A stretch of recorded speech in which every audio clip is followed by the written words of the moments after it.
Scorpio Ophiuchus, welcome to your weekly Sidereal Astrology forecast. This is for July 4th through the 10th of 2016.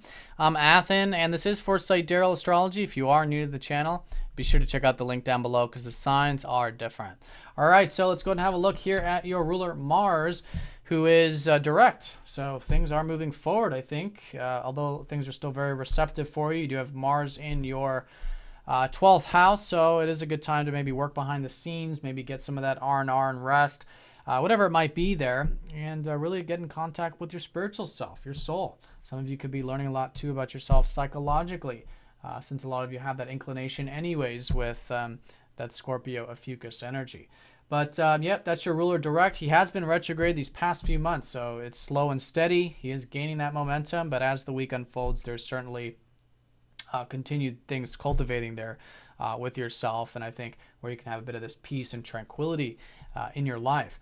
Now, Mars is going to be trining up to Venus here this middle part of the week, which could be supportive there, maybe with relationships and enjoying things on that connecting level, which is good. And you do have a new moon in your 8th house, so things are cultivating now in terms of deeper intimacy, maybe with relationships, but just with yourself in life, about life. You know, a deeper acceptance about life. And this is your house. So new beginnings with what really matters, the deep truth, and where you can have a healthy codependency, healthy interdependency. And these are things that will be cultivating from Monday onward, which will be that new moon. And this will be for the short term and the long term of the next 6 months there.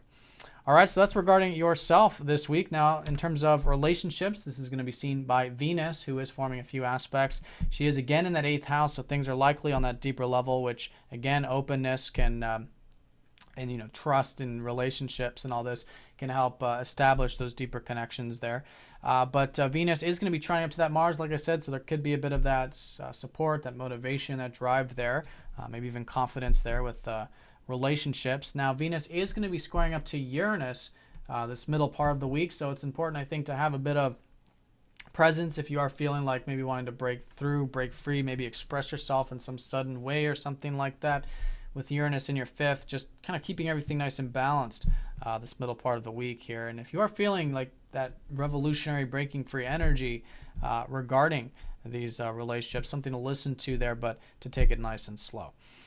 All right, and then Venus is going to actually go into Cancer the second half of the week. So regarding relationships, you'll likely feel this shift where it won't be as about that deeper stuff as it has been, and slowly shift into more about expanding your horizons with the relationships, philosophy, exchanging ideas, open-mindedness, maybe some adventurousness in your life with Venus in that 9th house. All right, so that takes us to the work sector, which is also associated with Mars for you. So things, again, although moving forward, are behind the scenes a bit. So I think it's good to work on that routine or spiritual activities, you know, with work on that routine behind the scenes, perhaps with Mars there in the 12th, or maybe just get a bit of that R&R there. Okay, and again, really ask yourself what really matters there, and how to have perhaps a bit more presence and detachment when it comes to the everyday stuff. I think could be useful. All right, so that's the work sector in terms of, and I want to say too, of course, Jupiter and North Node are still in your 10th house, right? So this isn't changing. Still opportunities here with the career stuff. I think it's an excellent year for that. And it's about taking those opportunities, though, and actually cultivating them into something real.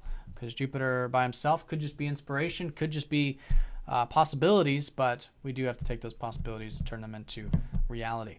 All right, so that's the work sector. In terms of the financial stuff, that's also seen by Jupiter. Over the weekend, Jupiter will be sextiling up to Mercury and the Sun, so could be easy going there, perhaps in the financial thing, or enjoying simple pleasures of life. It's not a total, you know, it's not a totally strong aspect, but maybe it is a weekend there for some of you to enjoy some things, maybe attract some of those values and whatnot, depending on your personal chart.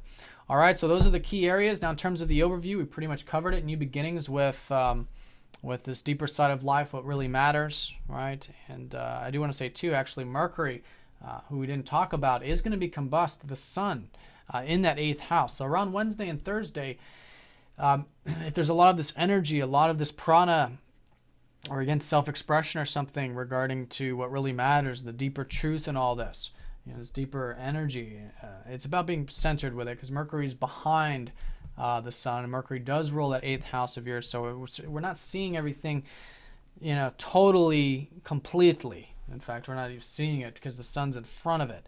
So it's important to have that extra mindfulness, extra centeredness when it comes to the depth of life, when it comes to openness and all that stuff. And I think you'll find that to be insightful, and also, again, help maintain balance in your life there. Now, in terms of this opposition up to Pluto, this new moon and that combustion will be opposing Pluto, which is a reminder that, there is, of course, all this emphasis in the deeper side of life, but Pluto's in your second, and this is about nature. This is about getting grounded, connecting to your senses, enjoying the material life. And all of that, I think, can be a good area of change, good area of focus to help balance and help neutralize what is, I think, a lot of concentration there in that eighth. All right, so that's the week in a nutshell. Scorpio Ophiuchus. Hope you guys have an awesome week. Thank you for watching, and I'll see you all next week.